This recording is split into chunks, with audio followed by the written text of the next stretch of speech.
प्यारे बच्चों, आज हम क्लास 12 की मैथमेटिक्स का थर्ड चैप्टर ऑब्ड्यू या मैट्रिक्स के बारे में पढ़ेंगे। मैट्रिक्स संख्याओं का रिप्रेजेंटेशन का यह एक तरीका है। जैसे हम कहें कि हम कुछ संख्याएं ले लें, जैसे 2, -4, 7, 9। तो आप देख रहे हैं यहाँ पे 4 संख्याएं लिखी गई हैं।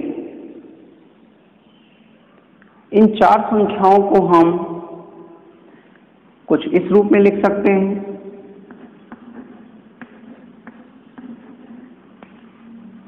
तो आप देख रहे हैं संख्याओं को हमने एक पंक्ति में रिप्रेजेंट कर दिया, एक रो के फॉर्म में लिखा है। तो ये हमारा रो हो गया, या इसी को पंक्ति कहा जाता है।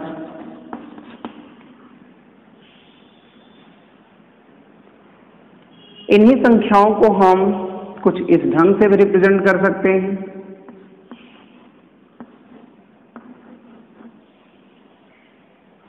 अब आपने देखा कि ये संख्याएं जो एट रैंडम यहाँ पे लिखी हुई थी, उसको हमने एक बार इस रूप में लिखा, दोबारा हम इस रूप में लिख लिए इसको।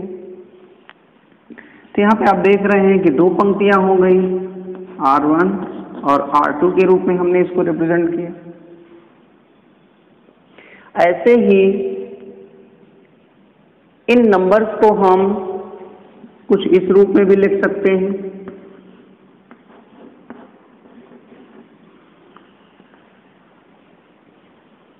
तो आप देख रहे हैं यहाँ पे इन नंबर्स को हमने एक कॉलम के रूप में, स्तंभ के रूप में लिखा है।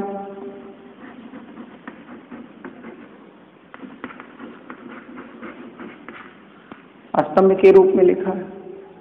इन नंबर्स को जो हमने एक स्पेसिफिक क्राइटेरिया में लिखा है, यदि इन्हीं को हम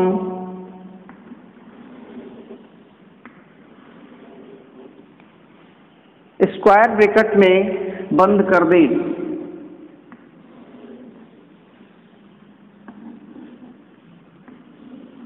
तो जो स्ट्रक्चर हमें प्राप्त होता है, यही स्ट्रक्चर मैट्रिक्स कहलाता है। अर्थात अगर हम संख्याओं को एक रेक्टेंगुलर अरे में एडजस्ट कर दें, एक रेक्टेंगुलर संरचना में उसको एडजस्ट कर दें, तो जो संरचना हमें प्राप्त होगी वही मैट्रिक्स कहलाएगी। तो अगर इसकी डेफिनेशन हम देना चाहें तो एक डेफिनेशन मिलेगी आपको यहाँ से, रेक्टेंगुलर अरे ऑफ नंबर and function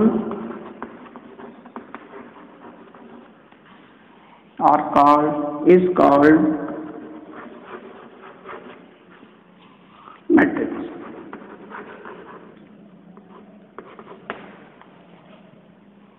अर्थात संख्याओं का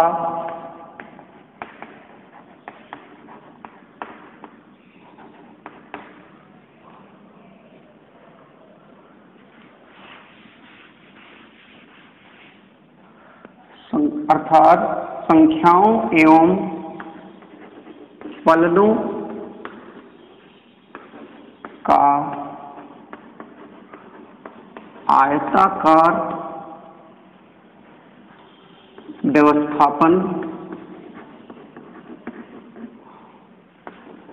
ही ऑब्ड्यू है।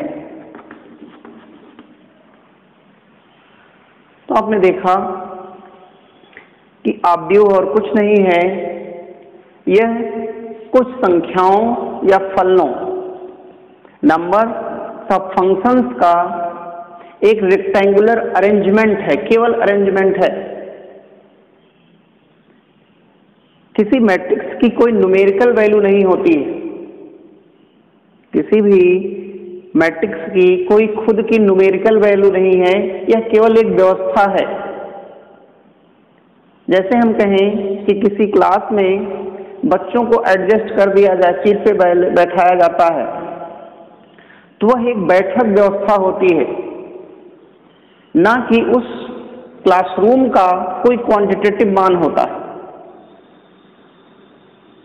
सेम यही चीज यहाँ है कि ऑब्ड्यूह जो है और कुछ नहीं रिप्रेजेंट करता गणित में, सिर्फ संख्याओं तथा फलनों को एक आयताकार व्यवस्था का रूप प्रदान करता है। तो आइए एक हम जनरल मैट्रिक्स लिखते हैं और फिर उस पर देखते हैं कि क्या क्या चीजें हम उसमें डिफाइन कर सकते हैं। जैसे हम कहें कि एक मैट्रिक्स हम ले लें 2 7 4 9। आप देख रहे हैं ये क्या है, नंबर्स हैं, और इन नंबर्स को हमने एक पंक्ति में एडजस्ट किया है। फिर हम दूसरी पंक्ति लें 2 3 7 4। ये भी संख्याएं ही हैं, इनको भी किस में रिप्रेजेंट किया गया है, रो में रिप्रेजेंट किया गया। तो आप देख रहे हैं यहाँ पे दो रो है, एक रो आपकी R1 और दूसरी रो या पंक्ति R2। अब ये जो यहाँ पे 8 संख्याएं दी गई हैं, इन्हीं संख्याओं का अगर हम कॉलम रिप्रेजेंटेशन देखें तो यहाँ पे दिख रहा है कि एक कॉलम, ये दूसरा कॉलम, ये तीसरा कॉलम और एक चौथा कॉलम। तो यहाँ पे जो कॉलम्स की संख्या है वह 1 2 3 and 4।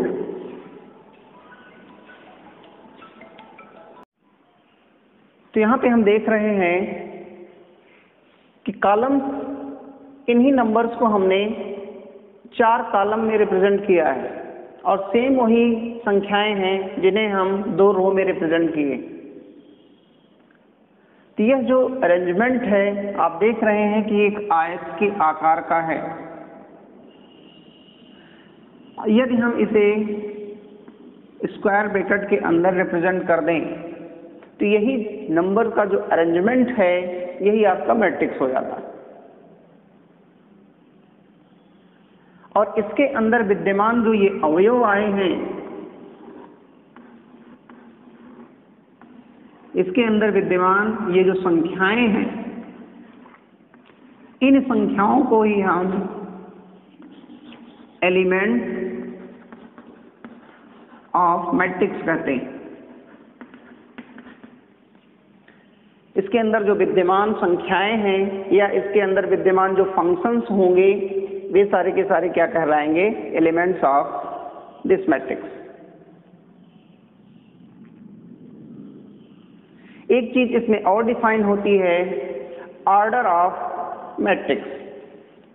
तो ऑर्डर ऑफ मैट्रिक्स क्या होता है, जैसे हम देख रहे हैं यहाँ पे इस मैट्रिक्स में रो की संख्या कितनी है, 1 रो 2 रो, तो रो की संख्या 2 है। कॉलम्स की संख्या 1 2 3 and 4 है, तो कॉलम की संख्या 4 है। यदि हम रो की संख्या को लिख दें और कॉलम की संख्या को लिख दें और दोनों के बीच में हम यहाँ पे क्रॉस का निशान लगा दें, तो ये जो यहाँ पे लिखा गया है यही होगा ऑर्डर ऑफ मैट्रिक्स या ऑब्ड्यूह की कोड। और इसे पढ़ेंगे 2 क्रॉस 4।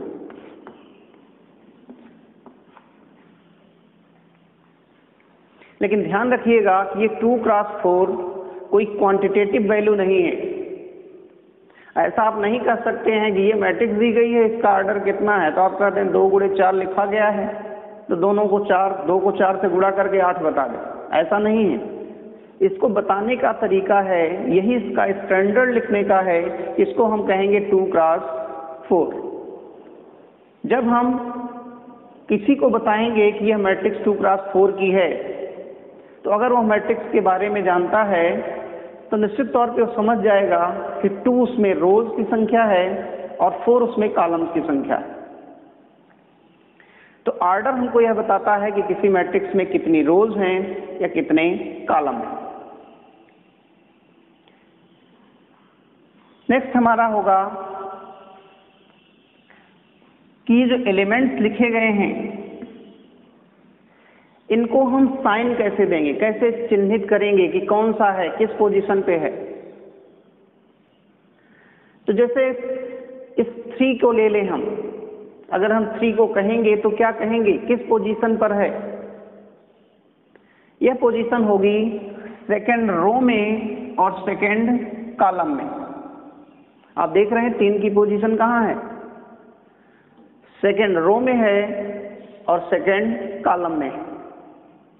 तो इस चीज को रिप्रेजेंट करने के लिए हम लिखते कैसे हैं, इस वाले क्वांटिटी को, जैसे हम 3 रहे तो पोजीशन ऑफ 3 क्या है,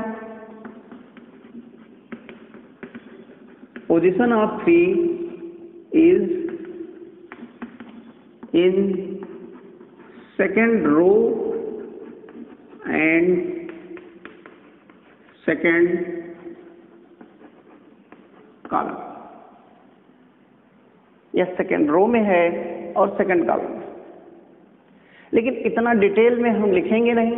जब हम मैट्रिक्स पढ़ा रहे हैं या पढ़ रहे हैं आप, तो इतना डिटेल में बार बार लिखेंगे कि इसकी पोजीशन इतनी है तो निश्चित तौर पे समझ जाए। तो इसको रिप्रेजेंट करने का एक तरीका होता है कि हम इसको जनरल टर्म्स के रूप में ले लें। मान लें कि यहाँ जो अवयव रखे गए हैं वो सब कोई बीजीय अंक हों, और फिर इसकी बाद इसकी पोजीशन हम बताएंगे। तो यहाँ पे सपोज कीजिए एक जनरल टर्म हमने इसमें लिया, जिसे हमने नाम दिया ए है। अब ए के साथ जो एक्रोनिम लगाएंगे उसमें हम करेंगे क्या कि आई और जे टाइप से इसको लिखते हैं। अब आई यहां बताएगा कि किस रो में है, तो A2। किस कॉलम में है, जिस कॉलम में होगा उसको फिर वहीं पे बगल में जे की जगह पे। तो अब हमारा अगर 3 को बताना होगा तो यह लिखने की जरूरत नहीं है, हम सीधे सीधे कह देंगे कि 3 = A22, अर्थात इस मैट्रिक्स के सेकंड रो और सेकंड कॉलम में है। अब हम एक जनरल मैट्रिक्स लेते हैं। किसी भी मैट्रिक्स को हम कैपिटल लेटर से डिनोट करते हैं। जैसे हम कहें कि एक मैट्रिक्स हमारी ए है, तो हम ए यहाँ पे कैपिटल से हम लिखेंगे। नेक्स्ट इसमें हम जनरल टर्म्स भरते हैं।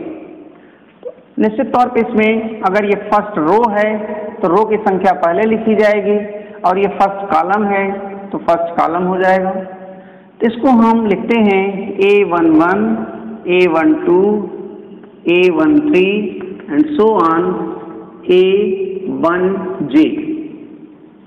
नेक्स्ट आपका A1N। यहाँ पे A21, A22, A23 and so on A2J, A2N। ऐसे ही आगे आप बढ़ेंगे तो लास्ट में हम लेते हैं AM1, AM2 and so on AM3, AIJ,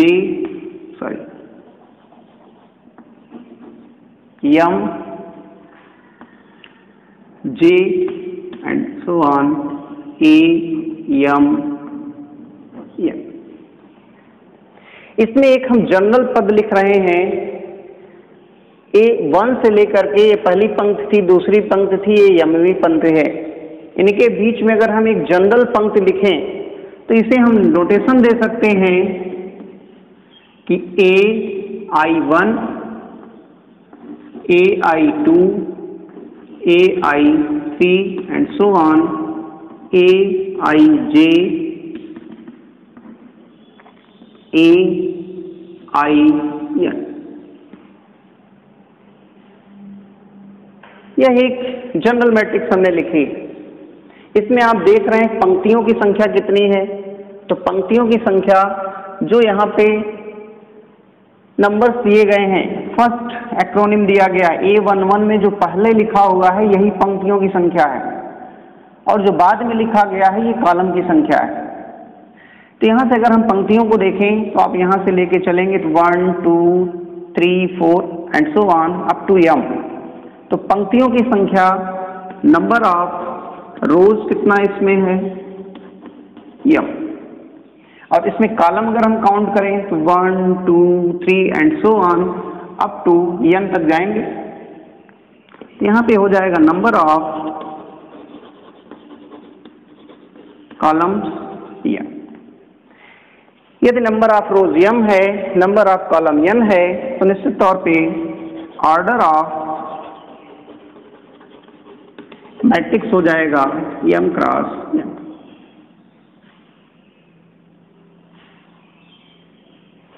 अब हम इसमें एक जनरल एलिमेंट को लेना चाहें, जनरल एलिमेंट को लें तो जनरल एलिमेंट आप दिख रहा है आपको कि एक यह है AI,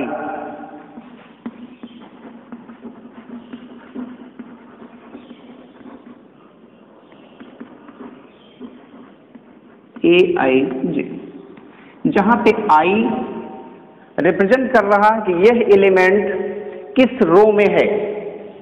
I रिप्रेजेंट करता है पोजीशन ऑफ रो की, और रिप्रेजेंट करता है, जो J रिप्रेजेंट करता है ये पोजीशन ऑफ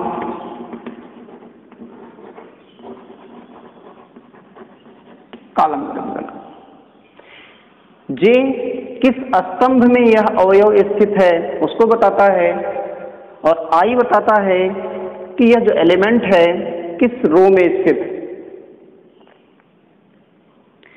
तो यहाँ पे आप देख रहे हैं कि m क्रॉस n की मैट्रिक्स है, इसका ऑर्डर m क्रॉस n। एक चीज आप और रीड कीजिए कि यह मैट्रिक्स तभी बन रही है कि जब एक पंक्ति में जितने अवयव हों उतने ही अवयव जितनी पंक्तियां यहां हैं सब में होना चाहिए।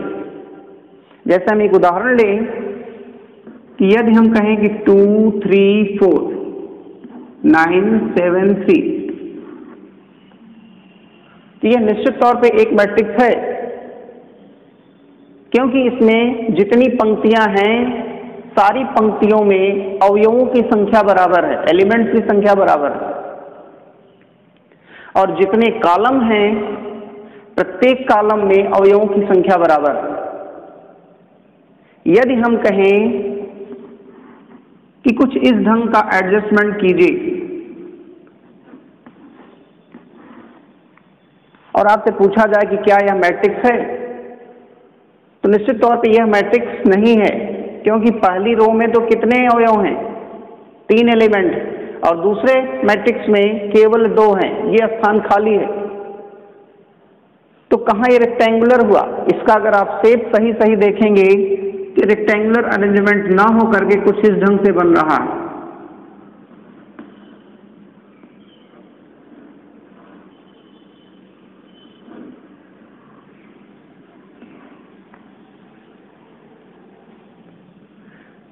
इसलिए रेक्टेंगुलर शेप देने के लिए निश्चित तौर पे हम इन संख्याओं का जो एडजस्टमेंट करेंगे इस प्रकार करेंगे कि प्रत्येक पंक्ति में एलिमेंट्स की संख्या बराबर होनी चाहिए।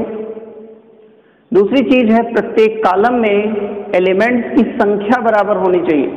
एलिमेंट बराबर हो कोई जरूरी नहीं, लेकिन एलिमेंट्स की संख्या बराबर हो कि अगर यहाँ 2 हैं इस कॉलम में तो इस कॉलम में भी 2 होने चाहिए, इस कॉलम में भी 2 होने चाहिए। यदि इस रो में 3 है जिसमें भी 3 ही होना चाहिए। 3 से कम अगर एलिमेंट हुए तो मैट्रिक्स फॉर्म नहीं करेंगे। ये कुछ चीजें हमारी बेसिक्स थी। अब हम यदि एक मैट्रिक्स ले लें 2 -4 3 7 8 7 4 3 9 8 1 0। निश्चित तौर पे दिख रहा है कि इसमें 3 रो हैं, तो रोज की संख्या 3, कॉलम की संख्या 4, तो इसका ऑर्डर हो गया 3 क्रॉस 4। अब यदि हमको लिखना है कि second row third column A23, इस मैट्रिक्स का A23 बताइए। तो A23 का मतलब क्या होगा? यहाँ पे A23 का मतलब होगा कि वह एलिमेंट आप बताइए जो सेकेंड रो में हो और थर्ड कॉलम में हो। तो सेकेंड रो आप देख रहे हैं, सेकेंड रो हमारा यह है और थर्ड कॉलम ये। तो सेकेंड रो और थर्ड कॉलम जहां एक दूसरे को इंटरसेक्ट कर रहे हो वह अवयव आप ले लीजिए। तो सेकेंड रो और थर्ड कॉलम में जो स्थित एलिमेंट है वह 4 है। तो A23 की जगह पे हम क्या लिख देंगे? 4 लिखें। ऐसे हम यदि कहें कि A31, इसका मतलब होगा कि थर्ड रो और फर्स्ट कॉलम, थर्ड रो और फर्स्ट कॉलम। तो थर्ड रो में हमारा ये थर्ड रो है और फर्स्ट कॉलम में ये है, तो दोनों का जो इंटरसेक्शन एरिया है वहां पे 9 स्थित है, 9 बैठा है। तो हम कहेंगे कि A31 इज इक्वल टू 9। तो इस प्रकार हम देखते हैं कि कोई मैट्रिक्स क्या है, मैट्रिक्स के ऑर्डर क्या हैं, उसके एलिमेंट्स क्या हैं, उन एलिमेंट्स को हम रिप्रेजेंट कैसे करते हैं जनरलाइज वे में, इन चीज़ों को हमने यहाँ पे देखा। अब थोड़ा सा हम देखते हैं कि मैट्रिक्स का एप्लीकेशन क्या है, कहाँ इसका उपयोग होता है दैनिक जीवन में हमारे। तो इसकी जो खोज हुई थी वो लीनियर इक्वेशंस को सॉल्व करने के लिए हुई थी। 2 या 2 से अधिक लीनियर इक्वेशंस अगर दिए गए हों तो उनका सॉल्यूशन निकालने में सबसे पहले इसका प्रयोग किया गया और फिर बाद में मैथमेटिक्स की अनेक ब्रांचेज में इसका उपयोग होने लगा। जैसे हम कहें कि 2x + 3y is equal to 11 और यहाँ पे हम कह दें कि 4x + 7y is equal to 9। इसको सॉल्व कीजिए। तो हम इसको बड़ी आसानी से इसके पहले सॉल्व करते आए हुए हैं, पिछली कक्षाओं हमने सॉल्व किया है। मैट्रिक्स मेथड इसको बड़ी आसानी से सॉल्व करता है, या इस चीज को सॉल्व करने का जो दूसरा तरीका है वो मैट्रिक्स का मेथड। इसमें हम करते क्या हैं कि एक मैट्रिक्स बनाते हैं जो ये इक्वेशन है इनके कोएफिशिएंट्स का, तो 2 और 3 लिखेंगे और यहाँ पे 4 और 7 लिखेंगे।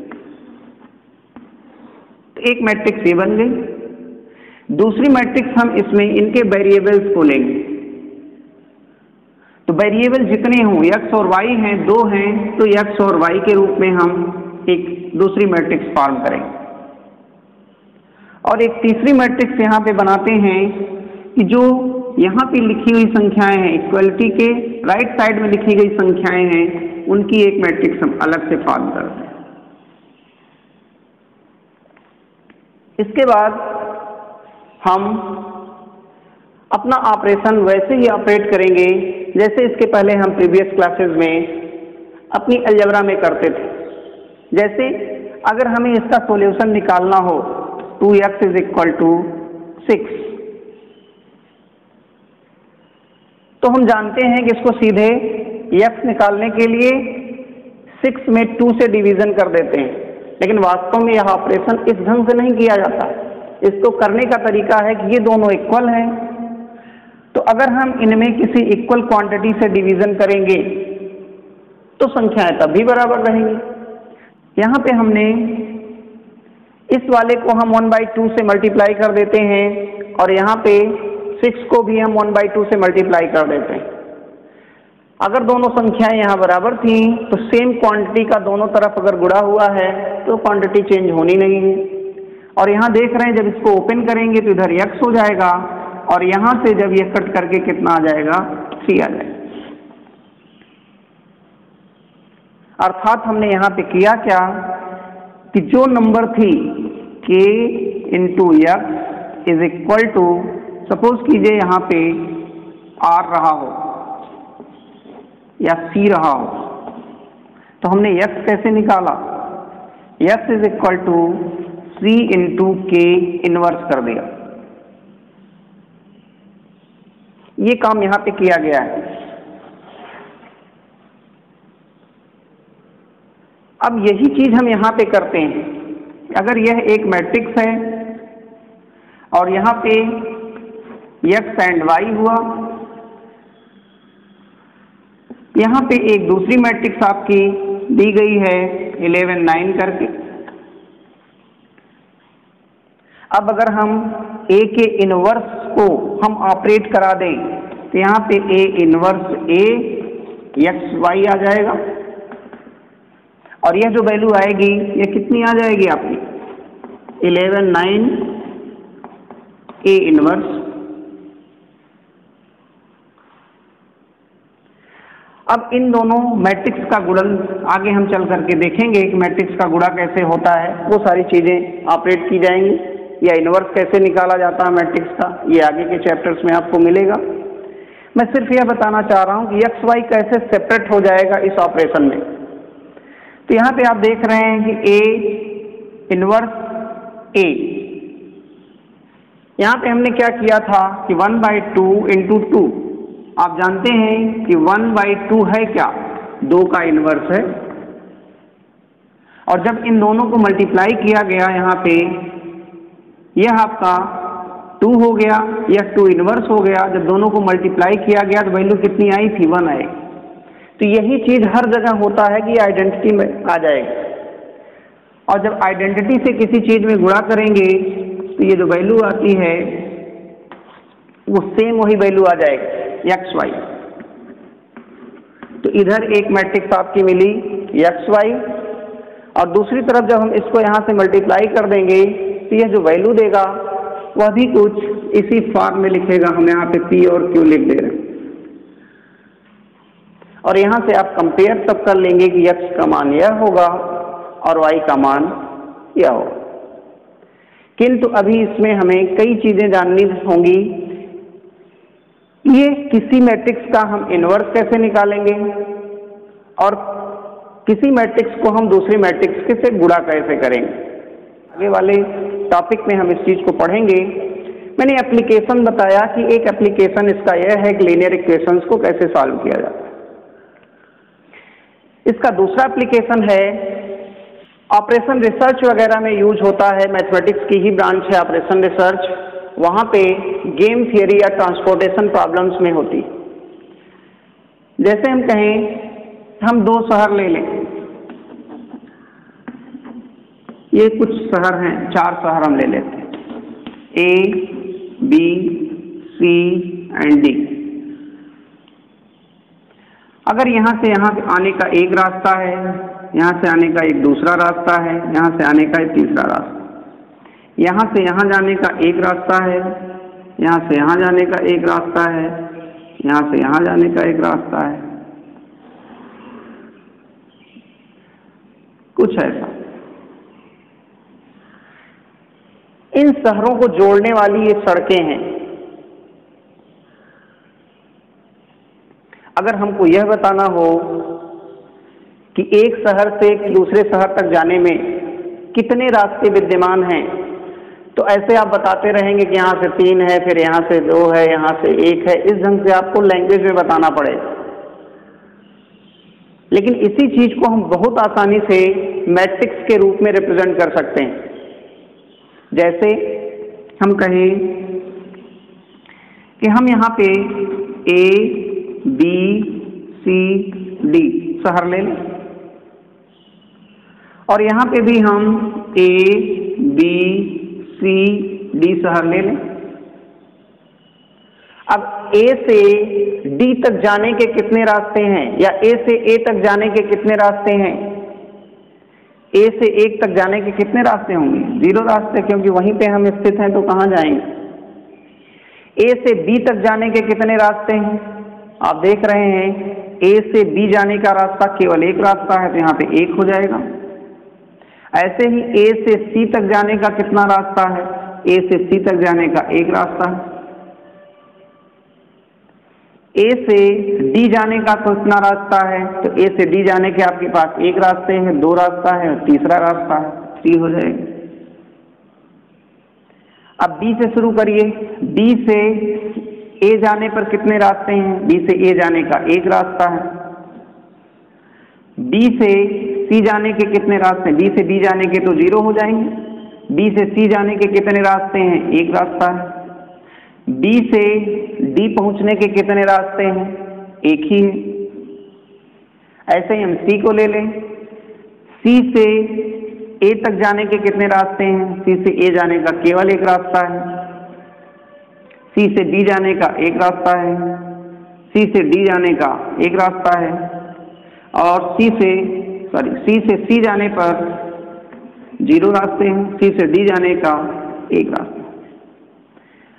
अब फिर हम डी से करेंगे। जब डी को अरेंज किया हमने, तो डी से ए जाने के कितने रास्ते हैं? 3 रास्ते हैं। डी से बी जाने के 1 रास्ते हैं। डी से सी जाने के 1 रास्ते हैं और डी से डी जाने के 0 रास्ते।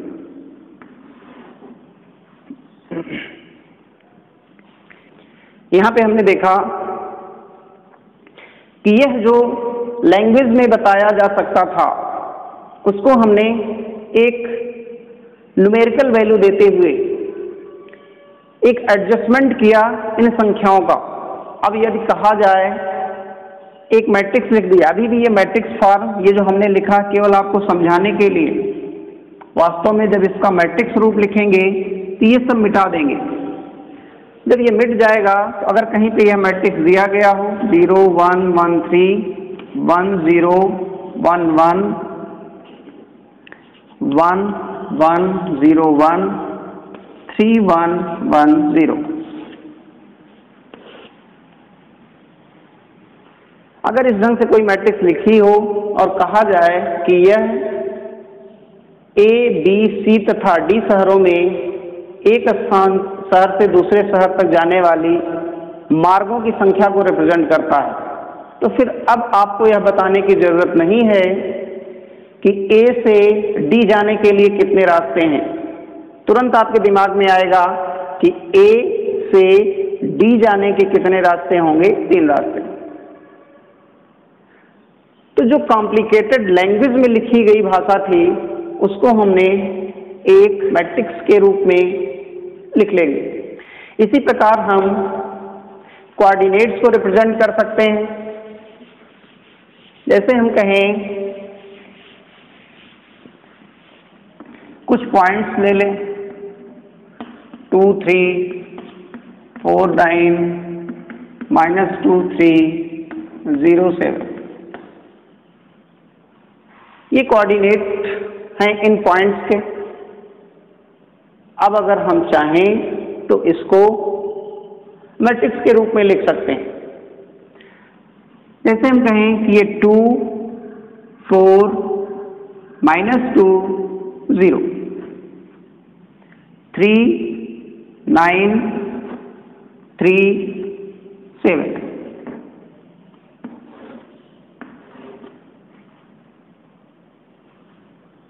तो यह एक रिप्रेजेंटेशन हो गया इन संख्याओं का। अगर कहा जाए कि ये 4 संख्याएं हैं जिनके कोऑर्डिनेट्स दिए गए हैं इस मैट्रिक्स के रूप में, तो निश्चित तौर पे एक यहाँ पे एब्सिसा होगा और दूसरा ऑर्डिनेट होगा, अर्थात एक x कोऑर्डिनेट होंगे इसके और दूसरे y कोऑर्डिनेट होंगे। तो यहाँ पे दिख रहा है कि फर्स्ट रो में हमने क्या लिखा है? x कोऑर्डिनेट, और y R2 में हमने क्या लिखा है? y coordinate. और जो कॉलम में लिखा हुआ है, आप देख रहे हैं कि यह पहले बिंदु का कोऑर्डिनेट हो गया, यह सेकंड कॉलम जो है ये सेकंड पॉइंट को रिप्रेजेंट कर रहा है, थर्ड कॉलम जो है ये थर्ड पॉइंट को रिप्रेजेंट कर रहा है, फोर्थ कॉलम जो है ये फोर्थ पॉइंट को रिप्रेजेंट कर रहा है। इस प्रकार हम किसी भी प्लेन पर स्थित जो इसके कोऑर्डिनेट्स होते हैं, पॉइंट्स के कोऑर्डिनेट्स होते हैं, उनको भी हम मैट्रिक्स फॉर्म में रिप्रेजेंट कर सकते हैं। ये कुछ एप्लीकेशंस थे। इसके अलावा इसका एस्ट्रोनॉमी में उपयोग होता है, ट्रांसफॉर्मेशन ऑफ वेक्टर्स में होता है, मैकेनिक्स में होता है, इलेक्ट्रोमैग्नेटिज्म में होता है। साइंस की कई ब्रांचेज में क्वांटिटीज को रिप्रेजेंट करने के लिए हम मैट्रिक्स का उपयोग करते हैं। तो बस आज यहीं तक। नेक्स्ट लेक्चर में हम टाइप्स ऑफ मैट्रिसेस के बारे में पढ़ेंगे। Thank you.